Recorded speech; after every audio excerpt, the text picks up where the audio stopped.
네, 이슈 인터뷰 이어갑니다. 이준석 개혁신당 의원, 대한민국의 미래를 위해서 가장 먼저 앞장서는 퍼스트 펭귄이 되겠다면서 사실상 대선 출마를 선언했다라는 해석이 나옵니다. 스튜디오에 나와 계십니다. 어서 오십시오. 네, 안녕하십니까? 안녕하세요. 네. 어제 인터뷰 잘 봤습니다. 어제 홍대에서 기자회견 하셨잖아요. 그렇죠. 홍대에서 어제 기자회견을 했고 대한민국의 이제 조기 대선이 가시화되는 상황 속에서 네. 분명히 어떤 새로운 움직임이 있어야 된다라는 이야기를 했습니다. 네. 40대의 국가 지도자가 된 케네디, 오바마 등을 거론했어요. 예, 이른바 세대 교체를 주장한 것이다. 우리 정치권 지금 왜 세대 교체가 필요하다고 보세요?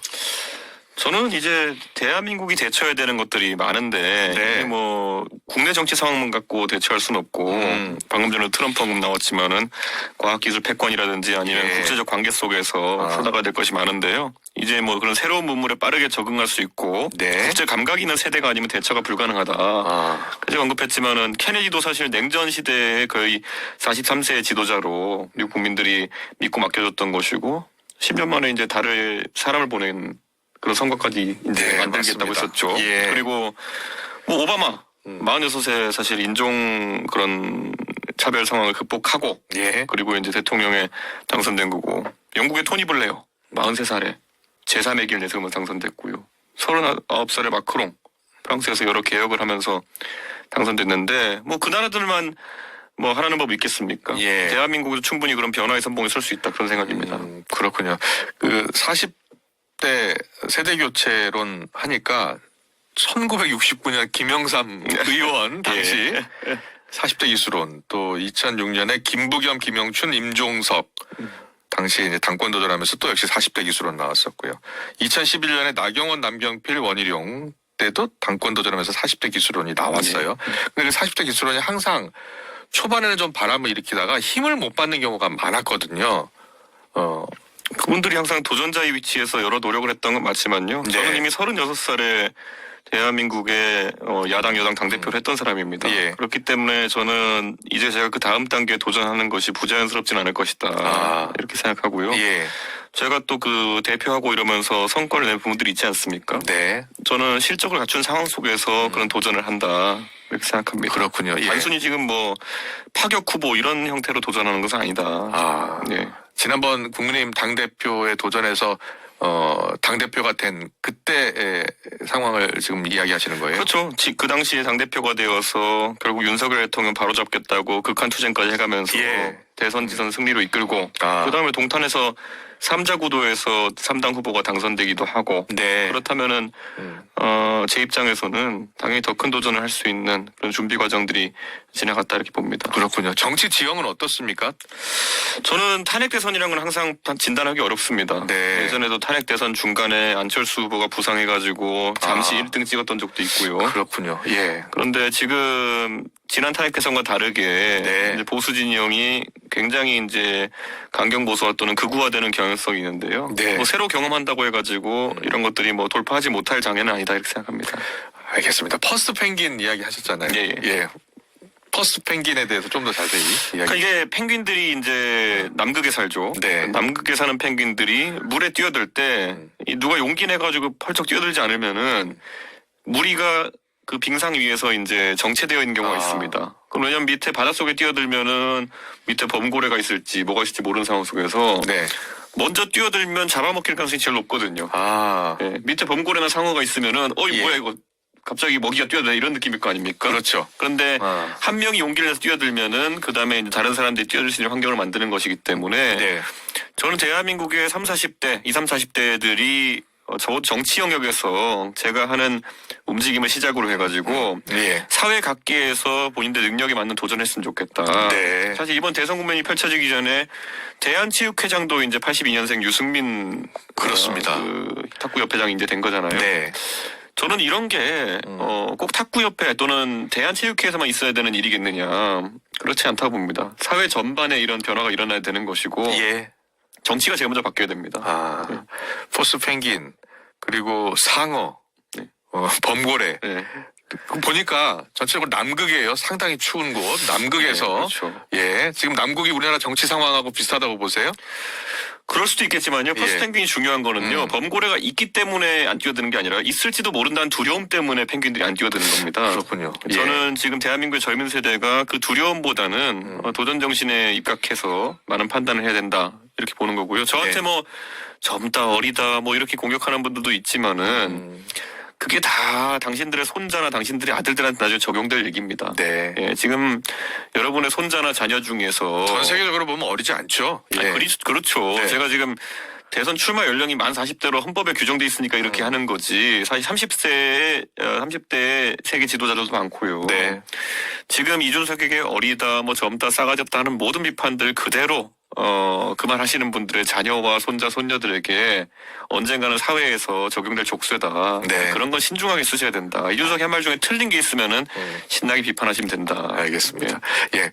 그 범고래 상어를 우리 정치판에서 보면은 어떻게 해석해야 저는 돼요? 특정한 사람이 있다 이렇게 보는 게 아니고요. 그 바다에 있는 그런 가스라이팅에 가까운 그런 비판들 있지 않습니까? 네. 예.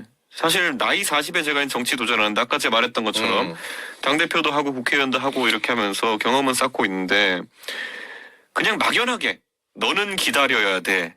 예. 나중에 네가 잘할 수 있어. 이런 것들. 네.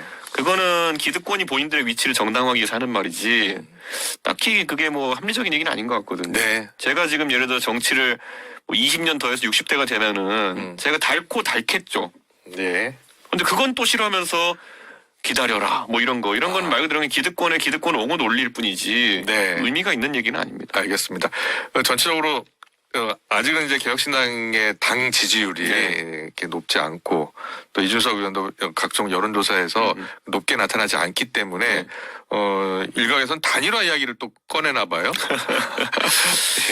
그 뭐 제가 정치하는 과정 중에서 네. 결국에는 창당을 할 때도 제가 전당대회 나가서 당대표 되려고 할 때도 너 그냥 그냥 심심해서 나가보는 거냐 이런 얘기하는 분도 있었고 예. 경험이나 쌓아라 이런 분도 있었고요. 네. 당대표 됐죠. 창당할 때도 그때 대부분의 평론가들이 방송 와서 자기들이 정치 잘한다고 생각하고 창당에 실패할 거다. 5천 예. 명 어떻게 모으냐 뭐 이런 소리도 하고 그건 창당했죠. 네. 동탄에 나간다 그랬을 때는 드디어 이준석이 정치적 자살하는구나 이런 얘기도 많이 했어요. 그런데 당선이 됐죠. 그러니까 열심히 사는 사람에게 있어가지고 예. 그런 비아냥과 조소라는 것이 크게 영향을 주진 않습니다.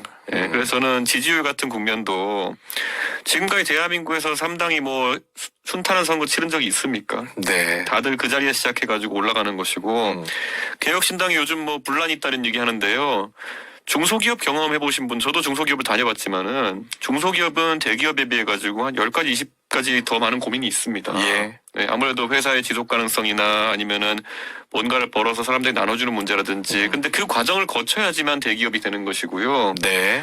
너 중소기업인데 왜 그렇게 그 사옥도 번지를 하지 못하고 왜 그렇게 직원들도 안에서 뭐 월급 달라고 이렇게 막 쟁의도 많이 하고 이런 상황이 왜 생기냐라고 하는 거는 사실은 그거는 중소기업 하지 말라는 얘기랑 똑같은 겁니다. 그래요?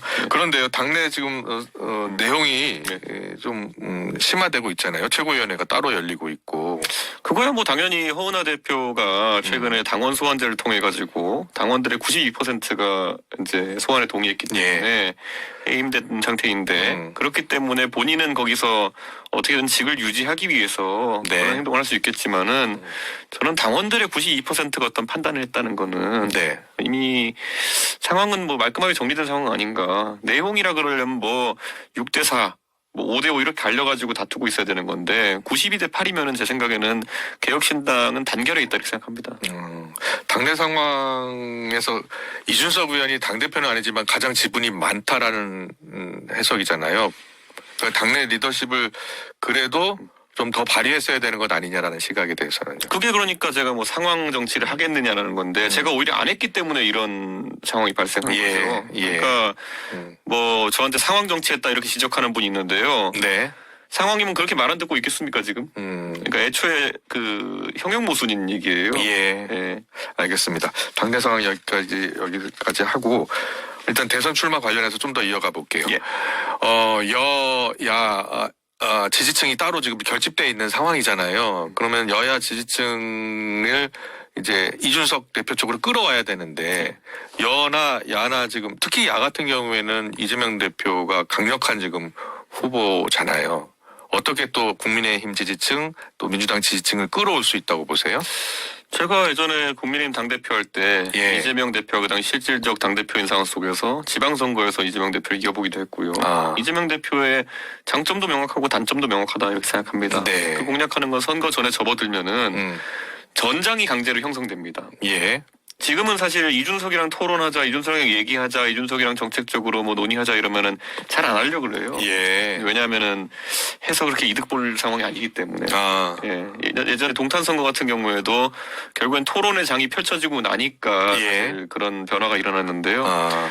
저는 이번에 대선도 아마 비슷한 상황이 아닐까 그런 생각을 합니다. 그래요? 예.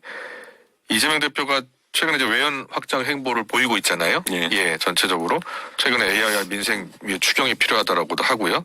최근에 이 대표의 행보에 대해서는 어떻게 평가하세요? 저는 이재명 대표가 정책적으로 좀 네. 혼란스러워하는 그런 측면이 있는 것 같습니다. 아. 외교 측면에서도 계속 오락가락 정책의 진폭이 좀 큰 것 같고요. 예. 본인의 트레이드 마크와 같은 좋게 말하면은 복지 정책, 예. 안 좋게 말하면 세금으로 돈 퍼주기 정책에 대해서도 계속 긴가민가 하면서 이제 오락가락하는 모습이거든요. 예.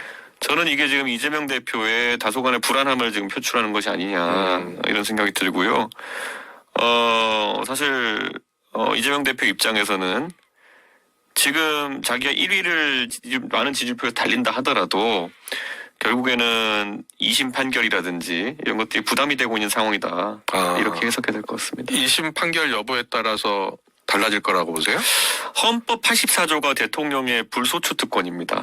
이게 뭐냐면 대통령은 형사 기소되지 않는다는 얘기인데 재판도 그럼 진행되지 않는 것이냐에 대해서는 뭐 학자 간의 이견이 있겠죠. 예. 그런데 만약 이재명 대표가 2심까지 만약 유죄를 받은 상황 속에서 대통령 선거에 나가서 네. 혹시 당선된 상황이 되면은 대법원 판결만 놔두면 대법원 판결은 뭐 양형 다르고 이런 게 아니거든요. 예. 사실 법률심으로 이제 다뤄지는 것인데 그러면 거의 형이 확정된 거나 마찬가지라는 거죠. 그러면 몇 달의 차이로 이재명 대표가 직을 수행할 수 있는 권위를 획득하는 것이냐 거기에 대해서 많은 분들이 이견이 있을 것 같거든요. 예. 저는 그래서 이재명 대표 입장에서는 차라리 재판을 빨리 진행해가지고 본인의 무고함을 입증해달라고 했었어야 되는데 안타까운 지점에 걸린 것 같습니다. 그렇게 보시는군요. 예. 여권은 어떻게 보세요? 지금 여권에서는 홍준표 시장 또 오세훈 시장 등이 이제 후보가 될 가능성을 열어두고 지금 행보를 보이고 있거든요. 저는 권영세, 권성동 이런 분들이 예. 사실 여당의 지금 사령탑인데 이분들이 뭐 대통령을 개인 자격으로 만나러 간다 뭐 이런 얘기 하시는 오늘이요? 것도 예. 되게 당황스러운 게 그 대통령을 만난다는 거는 공짜가 아닙니다. 대통령을 만나면 대통령은 아마 그 두 사람에게 거의 지령에 가까운 요구들을 할 가능성이 있습니다. 지금 이미 국민의힘의 대선 경선이 조기 경선이 치러진다면은 예. 몇 가지 우려되는 지점이 있거든요. 아. 첫째로 국민의힘 경선들은 당원 투표와 여론조사인데 예. 여론조사가 이렇게 들쭉날쭉한 상황 속에서 여론조사를 경선의 근거로 삼을 수 있겠느냐. 네. 왜냐하면은 이 과표집이라는 것이 발생하고 그래서 예를 들어 지금까지 전례 없었던 김문수 지사의 부상 같은 것이 일어난다고 하면은 네. 이 결과 그럼 민심을 많이 반영하면 우리 김문수 장관이 되는 경우가 나올 수도 있거든요. 지금 보니까 국민의힘은 당원 50, 여론 50 이렇게 그렇죠. 되나 근데 봐요. 원래대로라면은 당심의 홍준표 대 민심의 오세훈 뭐 이런 구도를 생각했을 텐데 예. 지금 예를 들어 민심에서 강한 오세훈 시장이 자신 있게 민심 룰을 가져가자고 할 수 있을까요? 이렇게 김문수 지사에 대한 여론이 확 올라오는 걸 보면서 이거는 응답률이 높아지면서 강경보수층이 많이 응답해서 나온 결과일 텐데요. 예. 이러면 이제 경선 룰상에 이제 좀 혼란이 생길 가능성이 있고요. 두 번째로는 이렇게 강성 당원들과 강성 지지자의 목소리가 커지면은 대통령이 분명히 옥중에서 요구할 겁니다. 당선돼서 나를 사면시켜줄 사람을 지지자들이 밀게 할 겁니다. 그러면 그게 갑자기 경선판에 등장해버리면요. 한 사람씩 입장을 내야 됩니다. 그러면은 경선에 당선되고 싶은 사람은 나 대통령 되면은 윤석열 대통령을 사면시켜주겠다라고 하는 사람이 나올 거거든요. 예. 그 사람이 또 될 가능성도 높아져요. 그럼 그랬을 때 그 메시지를 가지고 본선에서 이길 확률이 높느냐? 저는 거의 0에 가깝다 보거든요. 그거는. 그러니까 이게 경선과 본선에서 주장에 대한 메시지가 다른 선거가 굉장히 고통스러운 선거거든요. 그렇군요. 급판이 예. 벌어질 가능성이 높습니다. 그럼 오늘 권성동 원내대표라든지 권영세 비대위원장이 윤 대통령 면회 가서 어떤 이야기들을 주고받을 것으로 보세요? 사실 별로 가서 할 말도 없을 거예요. 지금 대통령은 재판 준비하시느라 바쁠 거고요. 예. 그런데 이제 만나면 좋은 친구가 있고 만나면 안 좋은 친구가 있는데 지금 만났을 때 그런 숙제만 잔뜩 안고 올 수밖에 없는 상황. 네. 어떤 숙제를? 아까 말했던 것처럼요. 결국에는 뭐 젊은 세대 뭐 이러면서 메시지 내고 그리고 또 나중에 선거 꼭 이겨가지고 네. 나 사면 좀 시켜줘라는 얘기를 둘러서 얘기하겠죠. 그런 것들이 이제 거의 숙제만 안고 들어오는 격이다. 그렇군요. 예. 자, 정치권에서 조기 대선에 치러질 경우에 가장 큰 변수 중에 하나로 이제 이준석 의원을 뽑고 있잖아요. 2030 또 중도층의 표심이 여야 어느 쪽에도 향하지 못하면 의원님의 영향력이 더 커질 수 있다라는 분석이에요. 이 분석이 동의하세요? 선거 중에 이제 제가 겪었던 것 중에 가장 극적인 건 동탄 선거 모델이었을 텐데요. 네. 그때 그런 비슷한 패턴이 나타났습니다. 예. 그러니까 여야 어디도 가고 싶지 않다라고 하면 이준석한테 갈 수 있다. 그런 측면도 분명히 있고요. 예. 보수에서 저렇게 강경 보수와 극우화가 계속되게 되면요. 합리적 보수는 이탈할 수밖에 없습니다. 합리적 보수는 이탈할 수밖에 없다. 예. 그래서 여권에서 만약에 단일화를 요청할 경우에는요? 단일화를 하려면 생각이 비슷한 지점이 있어야 되는데 예. 이번 선거에서 가장 중요한 지점은 탄핵에 대한 입장, 계엄에 대한 입장이거든요. 예. 근데 지금 평소에 저랑 너무 사적으로 친해가지고 자주 교류하는 그 후보군들도요. 말을 똑바로 못 하세요. 그래요? 예. 지금 계엄에 대해서 아니면은 뭐 탄핵에 대해서 모호한 입장을 지금 보이고 있거든요. 그리고 모호함을 넘어가지고 아예 계엄 옹호 쪽으로 가시는 분들도 있어요. 예, 근데 저는 그런 분들과 단일화라는 걸 검토할 이유도 없다. 예. 그럼 헌재에서 탄핵 심판 여부가 결정돼서 만약에 탄핵이 결정이 된다면 바로 이제 대선이 치러져야 되잖아요. 네. 그러면 그때도 윤석열 대통령에 대한 거리두기를 국민의힘 후보들이 할 것으로 보세요? 하지 않을 것으로 보세요? 경선 과정에서는 못 할 거라 봅니다. 네, 그런데 이게 60일짜리 선거이기 때문에 경선에 한 절반을 쓰고 본선에 절반을 쓰는 선거가 될 텐데 그렇군요. 갑자기 입장 전환하기 힘듭니다. 우리가 어릴 때 놀이하다 보면은 왼쪽으로 뱅글뱅글 돌다가 그 선생님이 빵 총 쏘면 오른쪽으로 그러니까 직선으로 달려가야 되는 경기가 있거든요. 그거 왼쪽으로 계속 한 달 동안 돌다가 갑자기 직선으로 가려면 어지럽습니다. 예. 근데 그게 지금 경선판에서 벌어질 상황이 아닌가 국민의힘에서는. 그렇군요. 그런 경선판에서 윤 대통령의 탄핵 관련해서 입장도 개인적으로 다 밝혀야 되는 상황이 올 것이다. 탄핵보다도 사면에 대해서도 밝혀야 될 겁니다.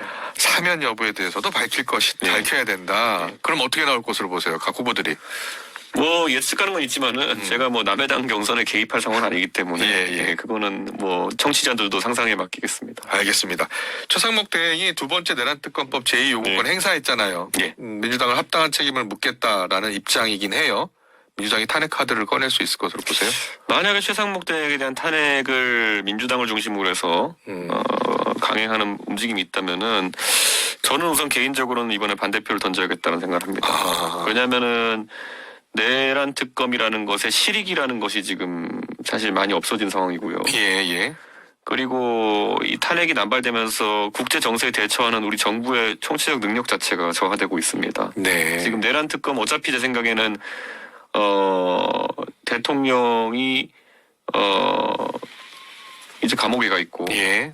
정권 교체가 되면은 특검 거부권을 못 쓰잖아요. 예. 그럼 이제 한 두세 달 정도 차이입니다. 아. 그런데 지금 굳이 국제적인 정세의 리스크를 다 감수해가면서까지 예. 또 다른 탄핵이 할 수 없고요. 지금 최상목 대행 탄핵하면은 그다음에 이주호 교육과학부 장관입니다. 아니 교육부 장관입니다. 예. 그러니까 어디까지 가겠습니까? 그리고 이주호 장관이라고 똑같은 입장 아닐 것 같습니까? 그럼 그다음에는 과기부 장관입니다. 네, 과기부 장관이 계속 권한대행한 상황이 나올 겁니다. 알겠습니다. 그럼 제2요구권 행사에서 표결에 들어가면은 이준석 의원은요? 저는 반대 표결 할 겁니다. 반대. 예. 아까와 같은 이유예요? 제2요구요. 제2요구에 대해서는 저는 특검에 대한 제2요구에 대해 가지고는 저는 반대죠. 특검 특검 제2 요구도 반대한다. 말이 계속 헷갈려가는 특검의 찬성이고요. 네. 특검에 대한 제2 요구에는 반대입니다. 예. 잠깐만요. 그럼 내란 특검법 제2요구권을 행사하면 이제 표결에 들어갈 거 아니에요. 네. 그러니까 제2요구권이 넘어갔기 때문에 200석 넘어야 되잖아요. 재표결에는 가고요. 재표결에는 가고. 제2 요구권에는 반대고요. 알겠습니다. 특검에는 찬성입니다. 이게 말이 잘못되면 이게 큰일 나기 때문에. 그러니까요. 그래서 제가 정리를 예, 한번 해드리는 겁니다. 예. 일단 내란 특검법은 찬성한다는 거죠? 아니, 저는 항상 찬성해 왔습니다. 네. 알겠습니다. 정리가 됐습니다. 그런데 그것에 대한 그거 안 됐다고 또 탄핵하는 거는 반대다. 알겠습니다. 예. 정리가 됐습니다. 윤 대통령 측이 낸 헌법재판관 3명 탄핵 심판 회피에 대해서 헌재는 어떤 입장을 내놓을 것으로 보세요? 헌재는 제 생각에 회피라고 하는 건요. 예. 저는 원래 국회에서 3명을 추천하게 있으면요. 예. 다양성을 최대한 확보하라는 거거든요. 예. 그러면 스펙트럼이 이념적으로 다양할 수밖에 없고요. 그래서 이제 탄핵은 6명 이상이 찬성해야 되는 특별 네. 다수제를 두고 있는 거거든요. 예. 저는 근데 이 이미선 재판관님 빼고는 또 윤석열 대통령 대학 후배가 7명인 걸로 알고 있어요. 그러니까 이런 식으로 회피나 아니면 제척의 기준을 좀 세게 가져가면요 안 걸리는 사람 없습니다. 네. 그렇기 때문에 지금 헌재에 대해서 뭐 이쪽 저쪽에 다 성향을 문제 삼는 거는 그러지 않았으면 좋겠다. 왜냐하면 6명 이상의 특별 다수를 요청하는 것 자체가 이런 다양성을 좀 인정하자는 취지가 있기 때문에 네. 예, 그런 건 알겠습니다. 안 했으면 좋겠습니다. 마지막 질문 드릴게요. 의원께서는 부정선거론에 대해서 지성과 네. 반지성의 대결이라고 비판을 했잖아요. 네. 그런데 한국사 일타 강사 전한길 씨 부정선거 문제는 가치가 아닌 사실의 문제다라는 입장이에요. 어떤 생각이세요? 그러니까 이분이 뭐 자꾸 이준석이가 뭘 몰라서 그런다 그러는데 예. 제가 다른 영역은 몰라도 전현길 씨보다 정치랑 공직선거 영역에서는 모른다 소리 들을 경력은 아닙니다. 그리고 전형적인 나이 어린 사람에게 하는 꼰대질 지금 하고 있는 건데요. 네. 이렇게 말씀드리고 싶어요. 지금 이 방송 들으시는 분이 너 좀 검증 좀 하면 안 되냐 이렇게 얘기하는 분이 있을지 몰라요. 다 했습니다. 민경욱 의원이 주장한 재검표도 했고요. 예. 그래가지고 재검표 다 까가지고 그 표가 문제가 없다는 것 다 확인했고요. 예. 주장 하나하나 일장기 투표지 뭐 배춘입 투표지 무슨 뭐 형상기억 종이니 이런 거 다 검증해가지고 대법원 판결로 다 나온 겁니다. 그리고 이런 소송이 126건이 있었어요. 자꾸 뭘 이제 선동하는 분들이 조사도 안 했다 무슨 뭐 제대로 수사도 안 했다 뭐 이런 얘기하는 다 해가지고 이런 결론이 난 겁니다. 네. 그러니까 애초에 거짓 위에 자꾸 거짓 쌓아 올리다 보니까 전환기 씨도 이게 위험한 지점으로 가고 있는 거거든요. 예, 이 거짓을 기반으로 한 주장을 계속 하시면 안 되는 겁니다. 네, 알겠습니다. 이슈 인터뷰 여기서 마무리하겠습니다. 이준석 개혁신당 의원과 함께했습니다. 고맙습니다. 네, 감사합니다.